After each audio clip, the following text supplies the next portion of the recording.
Yo, what is going on, guys? We're back with another video. Previously, I did upload the main card, but I decided to take it down and do the full card today as I will have time and got the day off from work. So, yeah, so we will do the full card today. Previously, this card was supposed to be Conor McGregor versus Michael Chandler, and that's all gone ass up. But it is what it is. So hopefully they get that fight rescheduled later on, maybe at the end of the year. So we'll see what happens with that. But anyways, first up on this card here, we've got Ricky Simón versus Vinicius Oliveira. Sorry. Here we got Ricky Simón coming off 2 losses against Batista and Jourdain Song. And as we know, Ricky Simón, he's a decent striker. He's not too bad of a striker. He's pretty well rounded. He's very heavy on his grappling, good with his wrestling. And got a pretty damn good gas tank as well behind him. So, you know, this is a pretty big test for Vinicius. I think this is too much of a push-up for Vinicius in the competition, to be honest. As you can see, Vinicius in this last fight there, he got a KO, but he literally threw the kitchen sink at this guy here, Bernardo Sopage.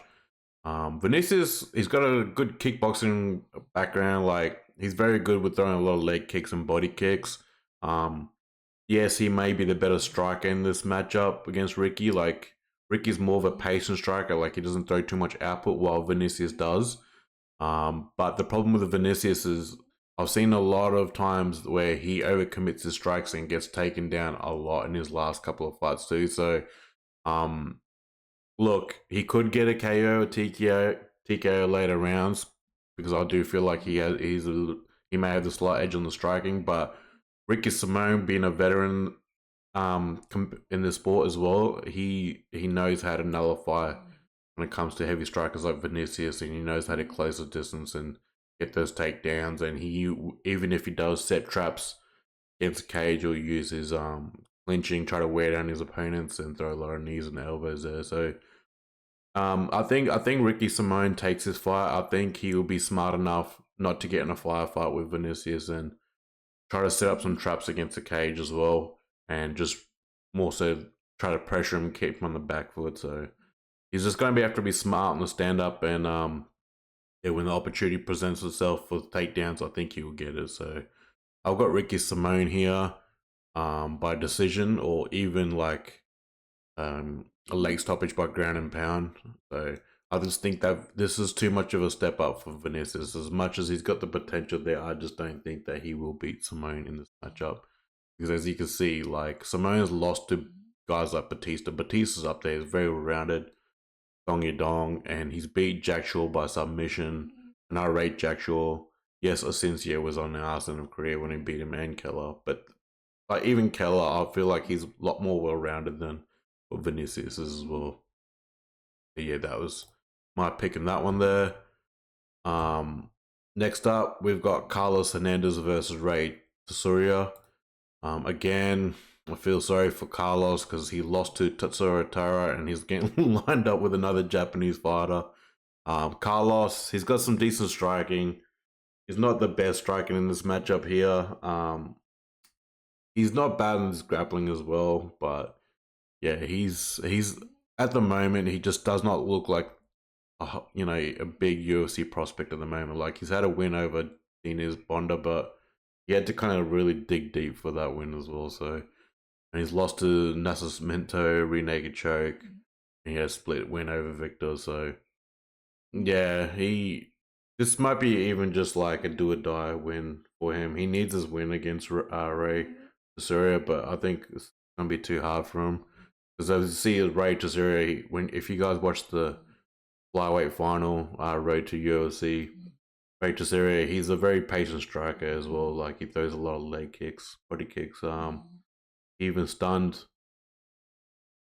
Jiří Procházka with a left hand, and he's very good with his grappling as well. Ray Tsuruya, he's like very good with grappling and level changing, and very good on controlling his opponents on the ground there too. So he had a ground and pound finish there. So he's more of a grappler than a striker, but I think give it time. I think he'll build himself up to be very well rounded. UFC prospect. So yeah, I think this is a good matchup for him. So yeah, I do have Ray Tsuruya beating Carlos Hernandez. It's just that, you know, if Carlos doesn't find a way to close the distance, I think Ray's just going to pick him apart on the outside there, and you counter strike him and even set up some takedowns as a level change. So, but look, if Carlos can do it, I think he can pull. He may pull it. You never know. We've seen some crazy ass wins, so you know. I think if there's going to be a crazy upset, I think Carlos can pull it out. He probably could. But yeah, it's right now. It's not looking too good with for him right now. I think Razor's take this. Next up, we have Andrei Arlovski versus Martin Buday. This is going to be another sloppy ass heavyweight fight. As you can see, Andrei Arlovski's almost 45 and a half years old, almost gone on to 46. Another fucking another 8 months. So I just had brain fart. Sorry about that. So yeah, he's coming off 3-fight losing streak. Lost to Waldo, Jesus Christ. Lost to Dante, Jesus Christ, that's the bad one. And then he's lost to Marcus Rogerio de Lima, which is understandable because Marcus is still up there. As much as he's a veteran, he's still up there with the top dogs in the top 15 heavyweight. It's not looking good. It's just that if you see Andre's last couple of fights, like the reaction time's not there. He's not as good as what he was. But now I feel like this is it. This is like he loses this one, he's out. But he's too old, man. He was all right when he was on a bit of a win streak there, when Vandera and like Jake Collier, because I feel like his reaction time was there. And right now I feel like he's just too slow, man. He's out of it. So look, he may have the edge on striking against Martin Buday. Buday's okay on striking. He's more like he doesn't really throw that much output. Martin, he doesn't really have that much. Like, he does have heavy hands, but he's not very calculated in striking compared to Andrei. But you know, again, like when it comes to Martin Buday, he's a heavy, like he's more heavy grappler. Like he loves putting his opponents on the cage and clinching, throwing elbows and knees. Even if he does get the fight to the ground, he sets up a lot of his submissions. But it's a weird fight to predict. Look, I think Martin's gonna have his way. He's a younger guy too in this fight. 32 years old. Yeah, he'll figure it out. So can avoid the stand up with Andrei and figure a way to close the distance. See, we'll score some brownie points with a lot of clinching. This is why I said this is going to be a sloppy ass heavyweight fight. So, look, I do wish Andrei to pull out a win. Like he could do it because I feel like he is a better striker than Martin. Because Martin's not like great at striking, to be honest. But again, like Andrei's reaction time is just not there, so he might even get picked apart. Who knows? But you know, I feel bad for Andrei because a lot of people that are new to the UFC, they might see him going, "What the fuck is this?" But guys, if he's new to the UFC, check out Andrei Arlovski's old fights when he was a champ or before a champ. Dude was a fucking beast, man. Yes, he was ready to the gills, but man, he's got some highlights there, right, for you guys to check out. So he was not named Pitbull for no reason. But yeah, anyways, for this fight here, I got Martin Buday going to a decision or even a ground and pound finish. Just don't think Arlovski should be fighting, to be honest, at this stage of his life. Next up, we've got Waterson-Gomez versus Gillian Robertson. Another sloppy ass fight. Waterson-Gomez on the arse end of her career too. She's on a 4 losing streak. I still don't know how she's getting matches in the UFC. That's fucking insane. She got absolutely busted open by Rodriguez. Yes, she did get a takedown, but again, Marina, she gets taken down by everyone in the division. Her takedown defense is pretty poor, but when she was on the stand up there, she was fucking splitting Gomez apart. She lost to Luana Pinheiro. She lost to Amanda Lemos. I remember that. She got choked out. Not choked out, but yeah, she tapped out. And that was a surprising win too, because I didn't know that Lemos would have pulled up guillotine off against her, and yeah, lost to Marina Rodriguez, and her last win was like almost 4 years ago. Angela Hill. That's a split decision win. That's fucking shocking, man. Look, yeah, she's got a karate background. Yes, she does. She did show some takedowns against Marina in the last fight, but she does not belong in the UFC. She's just not that good as what she was. Um, Age is catching up for sure. Almost 39 years old. And look, she may have the striking advantage against Gillian. Gillian's more of a pressure striker. She tries to close the distance and set up her takedowns. Gillian's ground game is good. Very heavy grappler, very good in setting up her submissions as well. So if she does get this fight on the ground, I think she will get a sub. And that's why she's the moderate favorite, is getting this fight on the ground. And pulling off a submission win. And I think that's exactly what's going to happen. So I'm pretty sure Gillian's going to find a way to close that distance and yeah, get this fight on the ground, or even try to clinch against Michelle Waterson and throw some knees in. And I do feel like a sub's on the way. Yeah, that's why a lot of people are going by 72.3 by submission. So yeah, I would, if I was a betting man, I would put submission for Gillian Robertson. Yeah, against Gomez, but yeah, this is definitely going to be a stoppage or heavy decision for Gillian Robertson. So I got Gillian Robertson there against Michelle Waterson. If Waterson loses that fight, she's got to go, man. I don't want to see any of her fights again. That's just shocking. 4-fight loser streak, and she's still getting matches in the UFC. Next up, we got Payton Talbott versus Yanis Ghemmouri. As you guys can see, Payton's a next level prospect in the UFC, man. Like I was shocked when I saw that last fight against Cameron Simón. Guy's a very good striker.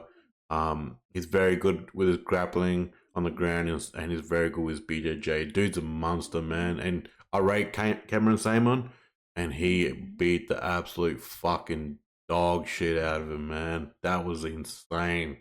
Thought that fight was going to be like pretty close, but he started running away with it, and he fucked him up, man. And Cameron Simon's good, don't get me wrong. He's good. He's very well-rounded himself, and yeah, this guy's a big threat to the division on the bantamweight, and man, all praise to him. That's why he's a massive favorite, 1600 minus 1600. This is a big step down in competition compared to Cameron Simón, but I think he wants to be active by looks of to take this matchup against Yanis Ghemmouri. Ghemmouri lost his UFC debut. He's a guy that likes to stay outside on the range and throw a lot of kicks, and mix up his low kicks with his high kicks, and throw a lot of oblique kicks out there. Yeah, he may not be the best boxer.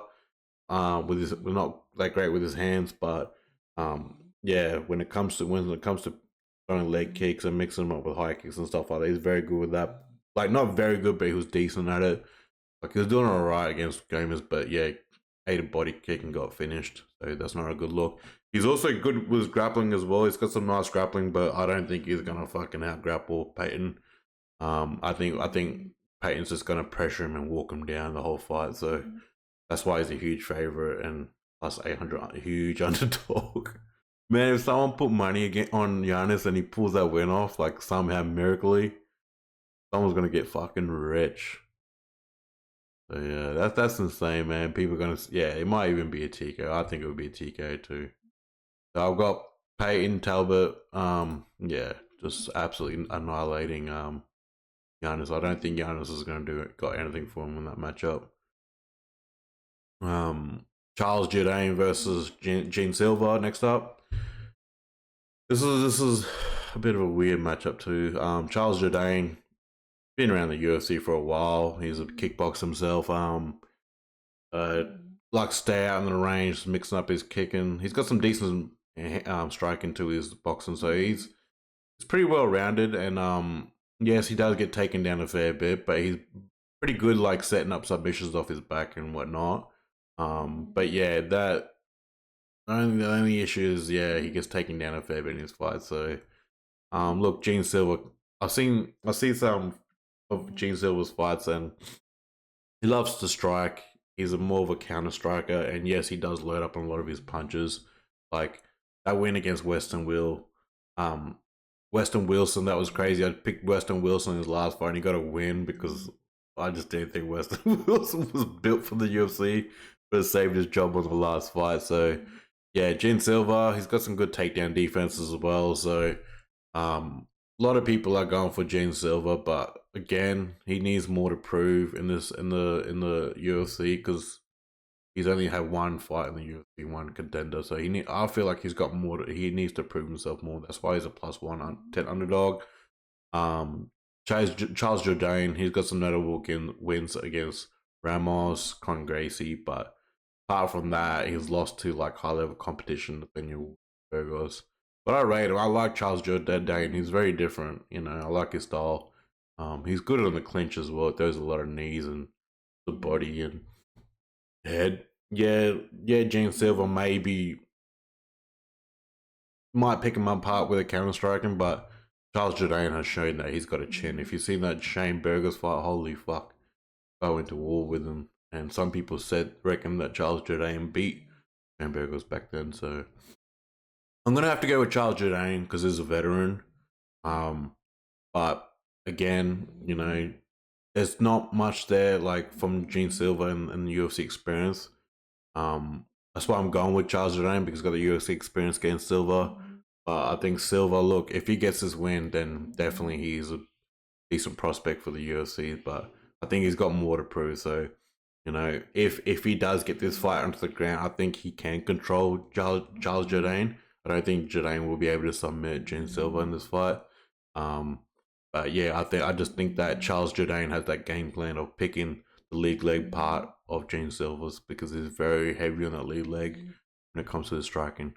But yeah, I got Charles Jourdain by decision. I don't think he'll get a sub or anything or knockout. Next up, we've got Cub Swanson versus Andrei Fili. It's another veteran fight. There's a lot of veteran fights on this card. Cub Swanson, the killer. Yes, he had that win against Daewoo. A lot of people think Daewoo will win. Cub Swanson himself thought he didn't win before they lost to Martinez. Also, excuse the dog snoring in the background. And yeah, lost against Martinez. He dropped down a bantamweight. I don't know why he did that late in his career. Lost to Giga by body kicks, I'm pretty sure. A body kick to the ground pound, yeah. Look, this guy's a veteran. I think in his last fight, he looks like he's starting to fade a bit. He's very well rounded with his boxing, his kickboxing, and his good BJJ. I just starting to think that when you start looking like that against someone like Hakeem, I think you're on your way out of the UFC. I think the age is starting to catch up. He's almost 41 years old. It's definitely catching up. And going against someone like Andrei, I think Andrei might even get the knockout, to be honest. He's lost his last fight against Danigo, but Danigo is a killing division. Lost to Nathaniel Wood and Brito, knocked out. So, look, someone's getting knocked out. It may be Andrei, maybe Cub Swanson, but I think it just based off that last fight with Hakeem, he just does not look good, Cub Swanson. So, and also with this fight here, as much as Andrei Fili does get knocked out in his fights, he does have the reach. So, surely he'll be able to use that 7-4 against 7-0 reach.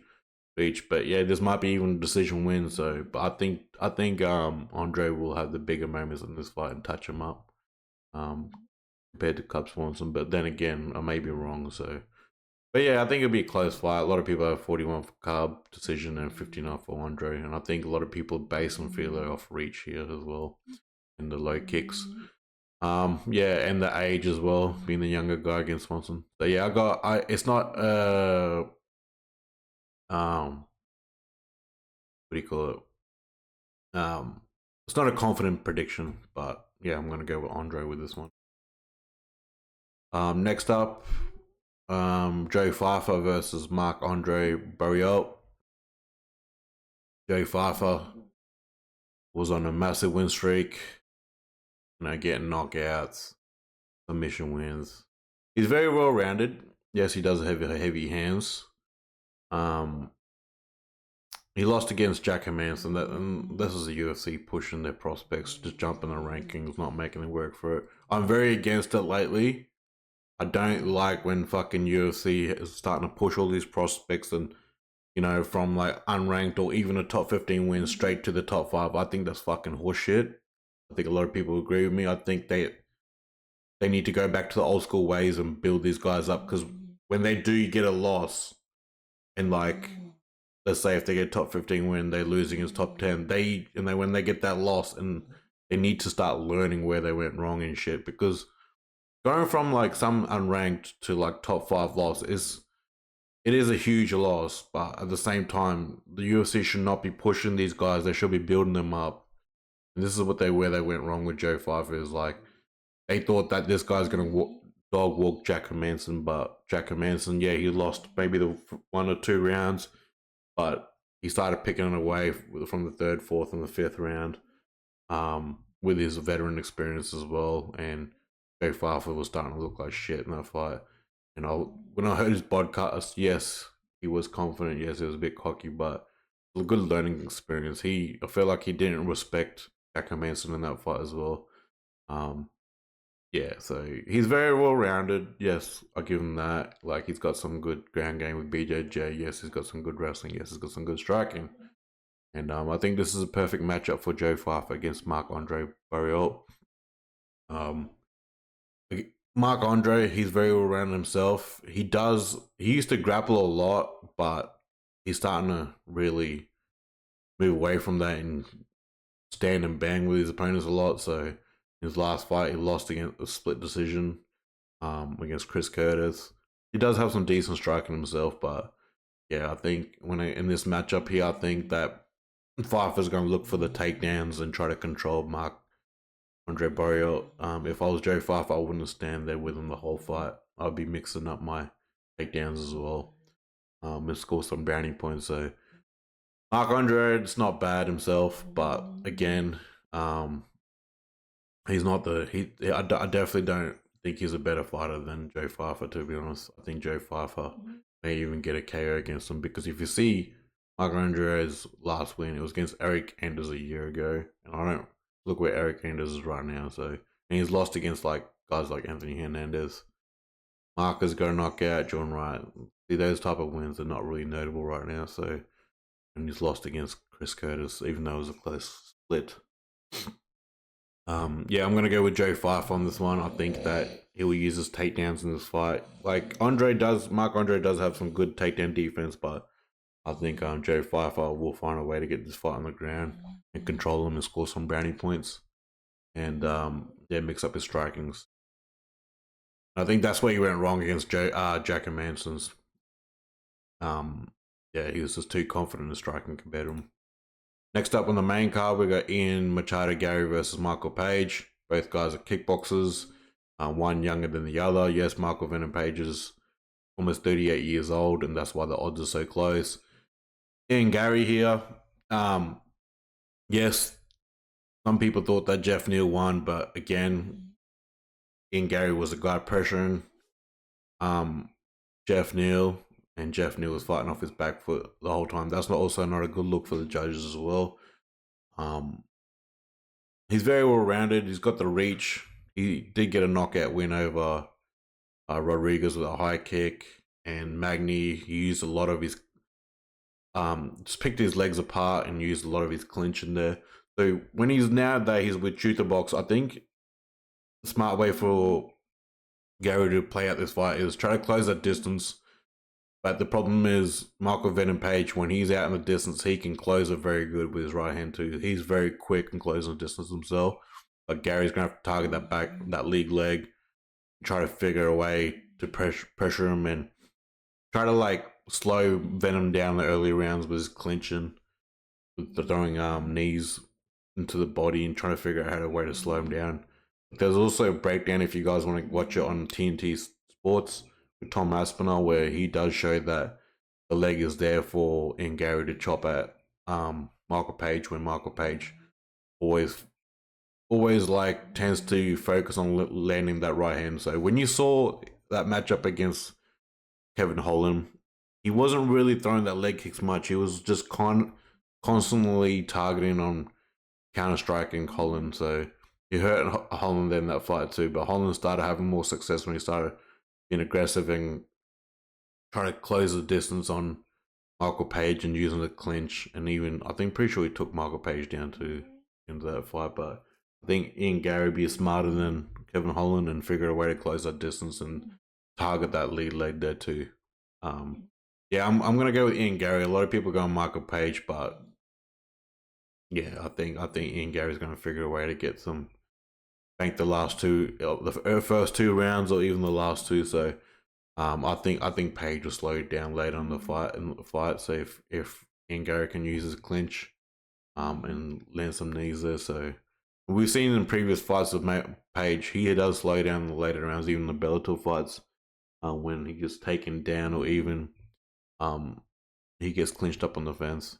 But yeah, that's not a confident pick. I'm gonna go with Ian Garry. I think he's gonna figure a way to get this fight done, and put in the bag.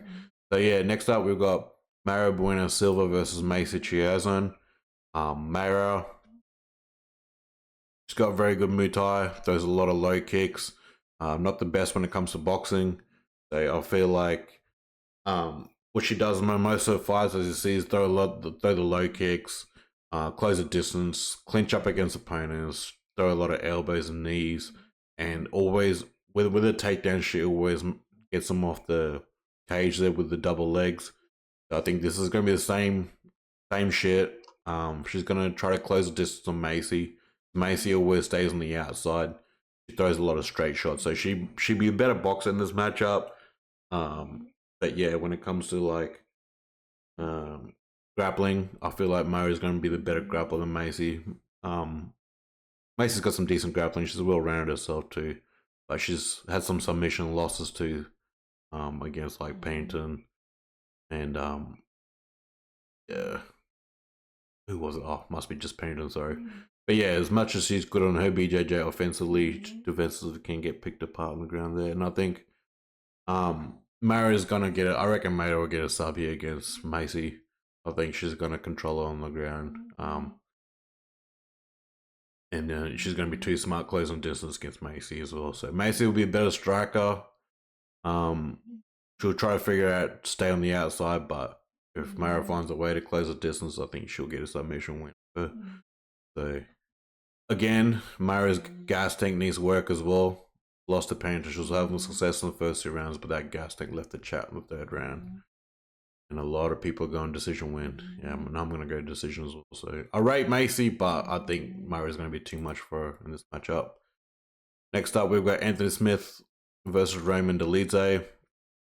Anthony Smith, oh my god. Get a win over Vito Petrino. So Smith has proved that, yes, he's got some good striking. Throws a lot of leg kicks himself too. Very good with his BJJ and grappling. Only problem with Anthony Smith is he's not a top 10 guy anymore. I feel like he's like the guy that, you know, he pretty much has said himself, he's a guy that will like to test out these top guys coming out of the top 15 to see if they're the real deal or not. So yes, he's lost to top competition like Roundtree and lost to Johnny Walker, lost to Magomed. And then he had a split decision over Ryan. Fucking hell. Look, I think he will get this win over Roman Dolidze. I think this is a light heavyweight fight too. I'm not sure. This was all put together last minute, so I don't think this will be in a middleweight fight. I don't think Anthony's dumb enough to cut that much weight, so it'll be a light heavyweight fight. I'm going against someone like Roman. Roman's not... I don't really rate Roman striking too well. Yes, he's had some KO wins, but they were against guys not as good as what Anthony Smith is. If he gets a KO against Anthony, I'd be very surprised. But going against someone like Roman, yeah, I think Anthony's gonna be too much. But yeah, Roman's not very good at striking, but he's good with. He's had some KOs on his record, but when it comes to output, it's not all there. He's not a very technical striker. When it comes to like 3-round fights, he's very good on getting the fight to the ground. He's a good grappler, good with his BJJ. So I think He may be able to even sub Smith if he gets his fight on the ground. He may even try to control him there and get a win. But again, we've seen Smith get taken down by Magomed as well. But who knows? Roman might even get this fight on the ground and control him and get some ground and pound in. He'd be very lucky to, but I don't think he will with Anthony Smith being the veteran. So yeah, I was going Anthony Smith may even get a KO in this fight. A lot of people saying decision, but I'm just going to go KO because I do not rate Roman striking one bit and being the heavier weight class too. So, Dolidze, I think he will gas out a bit. Next up, we got Brian Ortega versus Diego Lopes. Brian Ortega's coming off a win against Yair Rodriguez. He did pretty well in the striking, a lot better than what I thought in that matchup. Yes, he was getting picked apart a bit too, much as he was given putting his output there. He was also getting tagged up a bit too against Yair Rodriguez. Got some decent striking, but yeah, defensively not that great. Very good. We all know him for being really good on the ground with his BJJ and his grappling. But when it comes to this matchup, I think Diego's going to have the heavier hands. Diego's very well-rounded too. He's coming off a 3-fight win streak and he only lost against most of it, and that was a close fight too in the last minute. So he's proved his worth here, Diego Lopes. I do rate him. So yeah, I think he may. A lot of people say he's gonna get a KO. I don't know about that. Maybe, since Brian's taken a lot of damage over the time too. So I think Diego might get a decision win. I think Brian's gonna be trying very hard to get that fight on the ground, and I think Diego is really pick him apart here on the stand up and the grappling as well. So I don't think the fight will get to the ground. I think he will get picked apart by Diego. But then again, Brian can be the guy to prove me wrong as well. So he may have some success in the first round, Brian, with striking.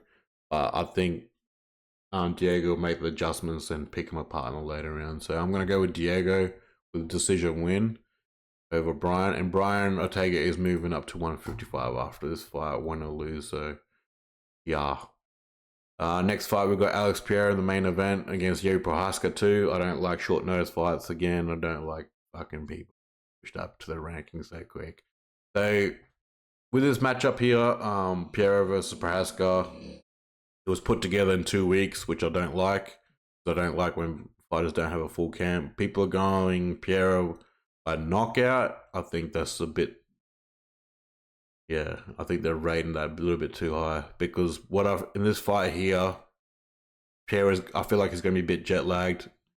Traveling from Australia to New York, 20 hours.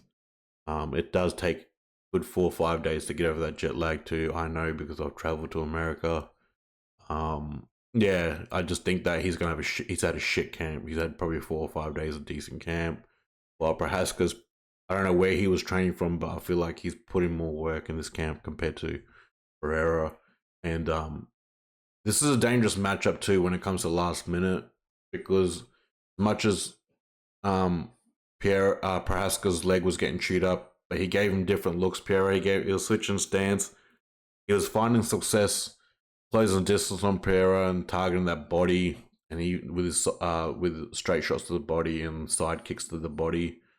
And when he was landing that right hand, he did stun Pereira. It wasn't a heavy stun, but he definitely did tag him up and hurt him a couple of times in the first round. And he had success getting that takedown against Pereira too. So yeah, that's what I mean. Like, I don't like this matchup in the last minute because I feel like out of his last couple opponents, I feel like Jiří did pretty good against Pereira. He just got overzealous and got clipped by that left hook against Pereira. But other than that, he did pretty well, a lot better than what people thought. And I feel like they're all underestimating Procházka again, and they just all going like KO, but they're not realizing the factors going into this fight with jet lag, how many days of camp, and all that shit. Because, like, yeah, it's not a good fight to take on 2 weeks' notice against someone like Procházka. It really isn't. If you guys really pay attention to the success Procházka had in that fight, and the success Pereira had, I feel like there was more success for Jiří than what Pereira did, even though Pereira got the knockout in that fight because Jiří got overzealous with his striking in the pocket. Look, I'll go with Pereira. But again, I wouldn't be surprised if Jiří does pull off this win and figures it out. Yeah, it's gonna be the same shit as the first fight, but Jiří probably be more aggressive on closing the distance, and not hang out there getting his leg chewed up. I think he would obviously, yeah, he would close the distance a lot more, and he'd be a bit more aggressive this time to the first fight. But yeah, I'm gonna go Pereira. It's not a confident pick either. This is a really bad fight on 2 weeks now. Pereira, I feel like. But anyways, guys, those are my full card predictions. Hope you guys enjoyed my video. Hit the like and subscribe button, and I will try to make this video with without dogs snoring and shit in the background. So I do apologize about that. But anyways, guys, like I said, hit the like and subscribe. And next week will be probably most likely on a Monday or Tuesday. I'll upload what was it? Namajunas versus Tracy Cortez now. Obviously, Barber pulled out. But yeah, we'll be back with that video. Anyways, guys, hope you enjoy the weekend. Stay safe, and see you guys then.